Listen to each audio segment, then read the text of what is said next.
The middle of August will mark 40 years since the end of World War II in the Pacific, VJ Day. A big stepping stone toward that day was the U.S. retaking of the Philippine Islands. Bob Simon reports tonight how the jubilation of that time has faded in our time. Anniversaries. 10 years since the United States lost a war in Southeast Asia. 40 years since Americans won a war in the same treacherous paddies. This is not Vietnam, it's the island of Leyte in the Philippines. You may not remember the name Leyte, you probably remember this picture. Leyte is where MacArthur returned to defeat the Japanese,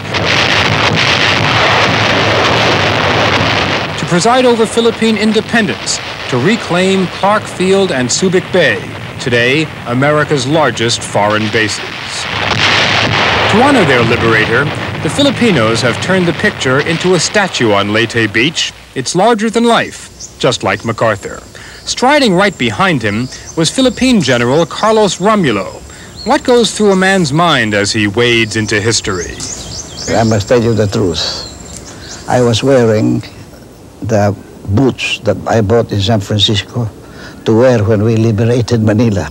So I was thinking of the boots that were getting wet.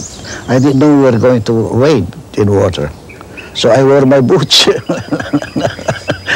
If MacArthur could keep on walking, if he could leave his pedestal and have a look at what's going on in the island he returned to, he'd find that some things never change. The Filipinos MacArthur liberated are once again at war.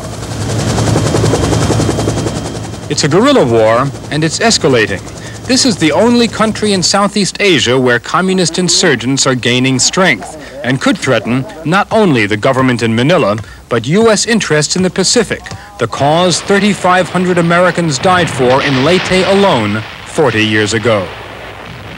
Everybody was screaming and thanking all the GIs passing down the streets, hugging them, kissing them, thanking them with all the gratitude that we could express. And they were in tears. And they began to sing, God Bless America. That reservoir of goodwill towards America has been draining recently. A short stroll from where MacArthur landed, today's main event is a cockfight. Just behind the beaches, there is squalor and poverty and backwardness and illiteracy. And the United States is so closely associated in people's minds with the floundering Philippine government that anger is directed at Washington as well as Manila. The Philippine Army has read the American book on pacification. It goes into a village not only with guns and grenades, but with doctors and dentists and singing the same old song. We have to really win the hearts and minds of the people. MacArthur was good at hearts and minds. On Leyte, he is one old soldier who has not faded away. Neither has the need for American involvement. Washington is helping, again, with economic and military aid. Dollars, not soldiers, which is how the Philippine Army wants it. I, for one, speaking as a military commander, would not welcome the presence of American soldiers in fighting this war for us. I have returned was a great line, not to be repeated.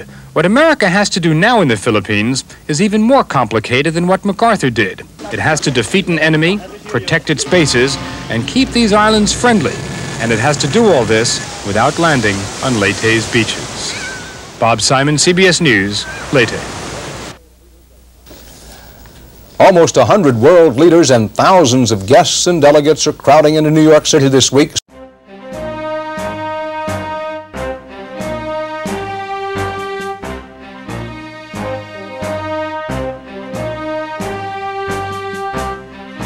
My name is David Griffin. I approve this commercial.